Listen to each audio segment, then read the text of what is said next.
വെള്ളാപ്പള്ളിയുടെ പ്രസ്താവനയ്ക്കെതിരെ രൂക്ഷ വിമർശനവുമായി സമസ്ത മുഖപത്രം സുപ്രഭാതം. കേരളത്തിൽ LDFും UDFും രാജ്യസഭാ സീറ്റുകൾ മുസ്ലിങ്ങൾക്ക് വീതം വെച്ചു എന്ന പ്രസ്താവന പച്ചക്കള്ളമാണ്.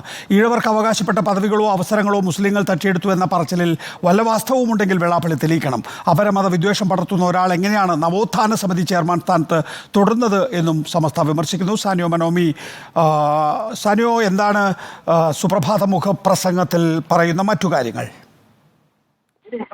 വെള്ളാപ്പള്ളിക്കെതിരെ രൂക്ഷ വിമർശനമാണ് സുപ്രഭാതം ദിനപത്രത്തിലെ എഡിറ്റോറിയൽ ഉയർത്തുന്നത്. അതുപോലെ തന്നെ സംസ്ഥാന സർക്കാരിനും CPM-നും എല്ലാം വിമർശനമുണ്ട്. കേരളത്തിൽ LDFും UDFും അവരുടെ രാജ്യസഭാ സീറ്റുകൾ മുസ്ലിങ്ങൾക്ക് വീതം വെച്ചു എന്ന വെള്ളാപ്പള്ളിയുടെ വാദം ശുദ്ധ കള്ളമാണ്. ഈഴവർക്ക് അവകാശപ്പെട്ട പദവികളോ അവസരങ്ങളോ മുസ്ലിങ്ങൾ തട്ടിയെടുക്കുന്ന പറച്ചിൽ എവിടെയെങ്കിലും അതിലെന്തെങ്കിലും വാസ്തവമുണ്ട് എങ്കിൽ വെള്ളാപ്പള്ളി അത് തെളിയിക്കണമെന്നാണ് പറയുന്നത്.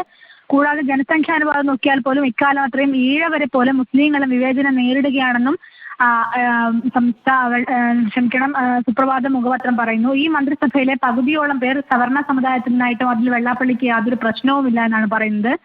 RSSന് ഒളിസേവ ചെയ്യുകയാണ് വെള്ളാപ്പള്ളി. കൂടാതെ മൈക്രോ ഫിനാൻസ് ഉൾപ്പെടെയുള്ള വൻ തട്ടിപ്പ് കേസുകളിൽ പ്രതി ചേർക്കപ്പെട്ടവരെ ആരുടെ പിൻബലത്തിലാണ് ഇങ്ങനെ പുറത്തിറങ്ങി നടക്കുന്നത് എന്ന് ചോദിക്കുന്നു. ഇതുകൂടാതെ അപരമത വിദ്വേഷം ഇത്രമേൽ ഒരാൾ എങ്ങനെയാണ് നവോത്ഥാന സമിതി ചെയർമാൻ തുടരുന്നത്? വെള്ളാപ്പള്ളിയുടെ കള്ളങ്ങൾ സംസ്ഥാന സർക്കാരും കേട്ടില്ലെന്ന് നടിക്കുകയാണെന്ന് പറയുന്നു. കൂടാതെ വോട്ട് ബാങ്ക് ഭയന്നാണ് ഈ മിണ്ടാട്ടമില്ലായ്മയ്ക്ക് പിന്നിലെങ്കിൽ കേരളത്തിലെ 90% ഈഴവരും SNDPയുടെ തെറ്റുകുറത്തിന് ചെവി കൊടുക്കുന്നവരല്ലെന്ന് ഇടതുപക്ഷ സർക്കാരും CPM-ഉം നേതൃത്വവും മനസ്സിലാക്കണമെന്നും ഈ സംസ്ഥാന മുഖപ്രസംഗത്തിൽ പറയുന്നുണ്ട്. സാനിയോ മനോമിയാണ് വിശദാംശങ്ങൾ നൽകിയത്.